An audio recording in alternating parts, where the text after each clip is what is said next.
ना तो मीडिया की तरफ से सपोर्ट मिलती है। 16 फरवरी नजदीक आ रही है कि आखिर वजह क्या है, ये आप लोगों की तरह मुनाफकत नहीं करते। बिस्मिल्लाहिर्रहमानिर्रहीम, अस्सलाम वालेकुम। दोस्तों, किसी ज़ाती मसरूफियात की वजह से मेरी वीडियो लेट हो जाती है कभी कभार, जिसका मुझे एहसास है, मुझे इस चीज़ का एहसास है। लेकिन मैं आप लोगों से माजरा चाहता हूँ कि मेरी कोशिश होती है कि मैं डेली की बुनियाद पे वीडियो डालूँ, लेकिन कभी कभी लेट हो जाता हूँ, इसके लिए मैं माजरा चाहता हूँ। लेकिन आज की जो वीडियो है वो आप लोगों को एंड तक देखना है कि आज की वीडियो में आप लोगों को मैं ऐसी खुशखबरी सुनाने वाला हूँ कि जो आप लोग खुश हो जाएंगे। ख़ासकर तहरीक लब्बैक वाले तो खुश हो जाएंगे, लेकिन जो तहरीक लब्बैक के मुखालिफ लोग हैं तो उनके लिए लम्हे फिक्रिया सोचना चाहिए। आज मैं दोस्तों इस हवाले से बात करना चाहूँगा क्योंकि आप लोगों को मैं थोड़ा सादा अल्फाज में समझाने की कोशिश करूँगा कि पाकिस्तान में इलेक्शन कमीशन जो है वो, उसमें तकरीबन पाकिस्तान की जितनी भी सियासी बड़ी पार्टियां, उन सब पार्टियों के केस ये चल रहे हैं कि आप लोग अपनी आमदनी और अखराजात वाजे करें। आपको फंडिंग कहाँ से होती है, कौन लोग करता है, ये चीज़ आप क्लियर करें। ये 2017 में जब ख़त्म नबूवत के हवाले से धरना हुआ था फैज़ाबाद में, तो उसके बाद तहरीक लब्बैक के ऊपर इलेक्शन कमीशन में ये पिटीशन दायर की गई थी कि भाई ये लोगों को तहकीकात की जाए कि ये इनको लोग फंडिंग कहाँ से करता है। तो वो अल्हम्दुलिल्लाह क्लियर हो गया है। मैं आप लोगों को वीडियो सुनाता हूँ, वो वीडियो देखो, फिर उसके आगे मैं आप लोगों को बड़ी तफसील और डिटेल से बताऊँगा, आप लोगों को समझ आ जाएगी कि असल में ये चक्कर क्या चल रहा है। तो वो वीडियो है अपना जो तहरीक लब्बैक का इंजीनियर हफीज़ अलवी साहब हैं, जो मरकज़ी शुरा मेंबर, मरकज़ी शुरा के मेंबर हैं, उसकी वीडियो सुनो, फिर मैं आगे। Are the first party we cleared the scrutiny of party about the funding कि हमारे आमदन व खर्च और हमारे एसेट्स लाइबिलिटीज़ असासाजात वो क्या हैं, तो वो क्लियर हो चुके थे। और उसके ऊपर इलेक्शन कमीशन ने ऑर्डर कर दिया है कि तहरीक लब्बैक पाकिस्तान के ऊपर किसी किस्म का इनकी फंडिंग के ऊपर शक नहीं किया जाता। इन्होंने अपना सारा हिसाब दे दिया। दूसरी बात ये थी कि सो मोटो के सिलसिले में कि हमारे बारे में वजारत दाखिला से एक रिपोर्ट मांगी गई थी कि हमारा कोई कारकुन या हमारी क़यादत में। दोस्तों, आप लोगों ने सुना है कि इलेक्शन कमीशन ने क्लियर कर दिया है कि तहरीक लब्बैक की जो आमदनी है या जो अखराजात हैं उसमें कोई हेरा फेरी नहीं है। उसने लीगल ज़राया के साथ उसकी जो आमदनी है वो है, अखराजात हैं, ये किसी भी एंटी पाकिस्तान या किसी मुल्क के बाहर के लोगों के साथ इसकी नाजायज़ या कोई किसी किस्म की आमदनी की शवायद नहीं मिले है। तो इलेक्शन कमीशन ने पाकिस्तान की तारीख में पहली दफ़ा तहरीक लब्बैक को क्लियर कर दिया है। जो पीटीआई जमात है, जिसका 2014 से इलेक्शन कमीशन में ये केस चल रहा है, अकबर एस बाबर जो तहरीक अपना पीटीआई का रुकन है, उसने ये पिटीशन दायर की हुई थी। उसने कहा था कि भाई जो पीटीआई है उसके फॉरेन फंडिंग जो केस हैं उसको क्लियर किया जाए, उनके खिलाफ उन्हें किया। लेकिन पीटीआई बार बार उसके ऊपर स्टे ले रही थी, अभी तक उसका फैसला नहीं आया है। नून लीग का फैसला नहीं आया, पीपी का फैसला नहीं आया, लेकिन तहरीक लब्बैक का फैसला आ गया, क्लियर हो गया है। 2019 में इलेक्शन कमीशन ने वजारत दाखिला से ये रिपोर्ट तलब की थी कि भाई तहरीक लब्बैक की जितनी एक्टिविटी है उसकी रिपोर्ट हमको चाहिए कि तहरीक लब्बैक के आम वर्कर से, अरकान से लेके उसकी जो आला क़यादत तक है, क्या इनकी कोई मुल्क में दहशत गर्दी में तो ये मुलविस नहीं है, या ये इनकी कोई एंटी पाकिस्तान के ख़िलाफ़ लोगों के साथ इनके कोई लेन देन तो नहीं है। लेकिन वजारत दाखिला ने भी उसको क्लियर करार दिया था 1919 में। तो आज इलेक्शन कमीशन ने भी इसको क्लियर कर दिया है। तो दोस्तों, सोचने की बात यह है कि आखिर वजह क्या है।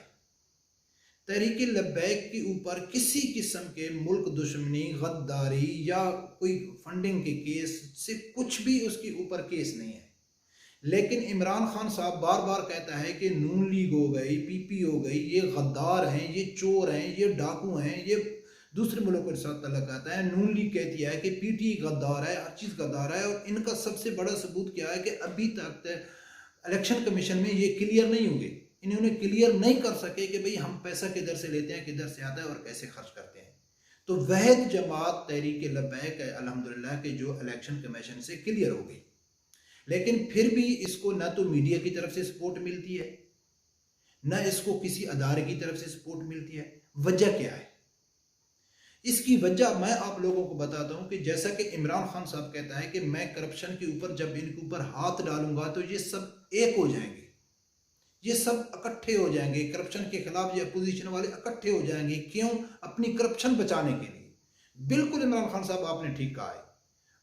आप ये कहते हैं ना, मैं क्या कहता हूं कि नामूस रिसालत और ख़त्म नबुव्वत के ऊपर जब तहरीक लब्बैक हाथ डालेगी तो ये सब इकट्ठे हो जाएंगे, ये सब एक एक पेज पे हो जाएगी। क्यों कि पीडीएम तो इकट्ठी होती है अपना पैसा बचाने के लिए। आप लोग इकट्ठे हो जाते हैं कि अपने दादों से बापों से आप लोगों ने जो वादे किए हुए हैं, जो वादे करके आप पाकिस्तान के हुक्मरान बनते हैं कि हम पाकिस्तान को लिबरल बनाएंगे, पाकिस्तान में इस्लाम को दूर लेके जाएंगे।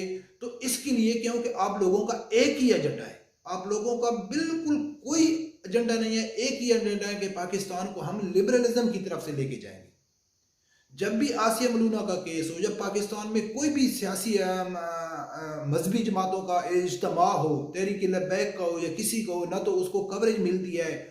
अच्छी तरह मुझे याद है कि जब आसिया मलूना को रिहा किया गया था तो बिलावल असम्बली में खड़े होकर कहा था, इमरान खान साहब हम आपके साथ हैं।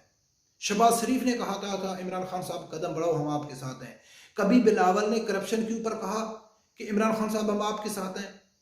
कभी पाकिस्तान में महंगाई के लिए कहा, मैशत के लिए कहा, नहीं कहा। ये बिल्कुल इकट्ठे नहीं होते हैं। जब इस्लाम के खिलाफ बात आती है तो ये सब लोग इकट्ठे हो जाते हैं। और अवाम इंशाल्लाह अवाम को अभी समझ आ गई है। जूं जूं 16 फरवरी नज़दीक आ रही है तो हुकूमत पंजाब और अपोजिशन की ये बेकरारी बढ़ रही है, उनकी बेचैनी बढ़ रही है कि हम इनको हैंडल कैसे करेंगे। क्योंकि इनको अच्छी तरह मालूम है कि ये वहद टीएलपी ऐसी जमात है कि जिसके पूरा मीडिया इसको कवरेज नहीं देता है, किसी जगह में इनको वो नहीं मिलते हैं, लेकिन अवाम फिर भी इनकी बातों में आ रही है। क्यों आ रही है? हालांकि इमरान खान साहब ने रिक्वेस्ट की थी अवाम को। कब रिक्वेस्ट की थी? कि आप मजहबी जमातों के कहने पे नहीं आना है, क्योंकि ये लोग मुल्क के दुश्मन अनासिर हैं। वो वीडियो सुनो फिर मैं आगे बात करूं। आपसे ये कहना चाहता हूं, किसी सूरत आपने इनको आपको उकसाने नहीं देना। ये कोई इस्लाम की खिदमत नहीं हो रही, ये मुल्क से दुश्मनी हो रही है। ये मुल्क दुश्मन अनासिर इस तरह की बातें करते हैं कि भाई ये मुल्क दुश्मन अनासिर है। मेरी आवाम से गुजारिश है कि इनकी बातों में नहीं आए। खान साहब अवाम इतनी बेवकूफ नहीं है।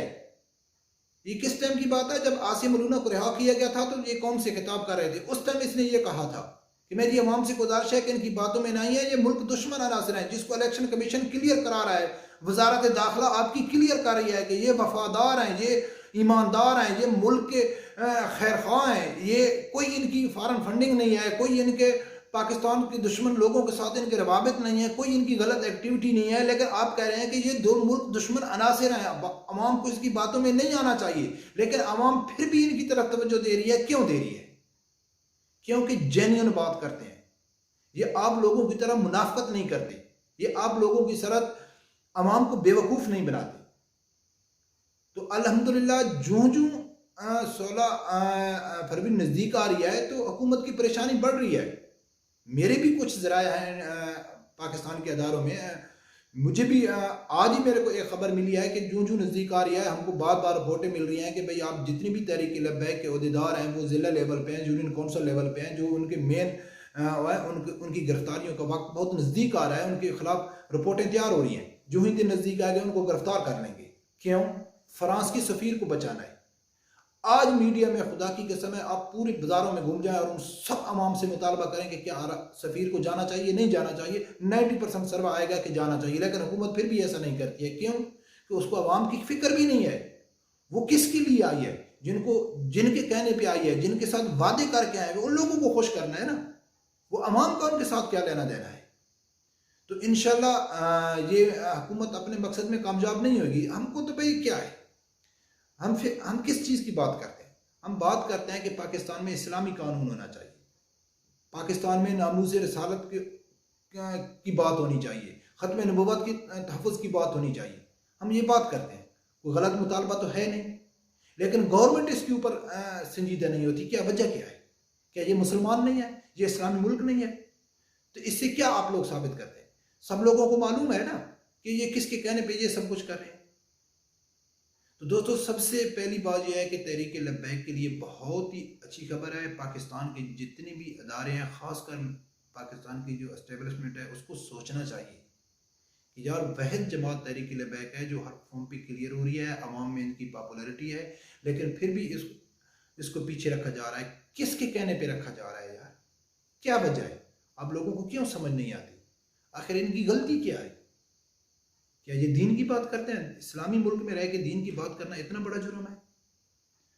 तो इंशाल्लाह हम तो अपनी आवाज़ उठाते रहेंगे और हक सच का साथ देते रहेंगे। और रब्बे परवरदिगार देख रहा है, जिनके इरादे पुख्ता हैं, अच्छे हैं, नेक हैं, साफ हैं, वो तो इंशाल्लाह जाएंगे, उनको किसी की सपोर्ट की ज़रूरत नहीं है।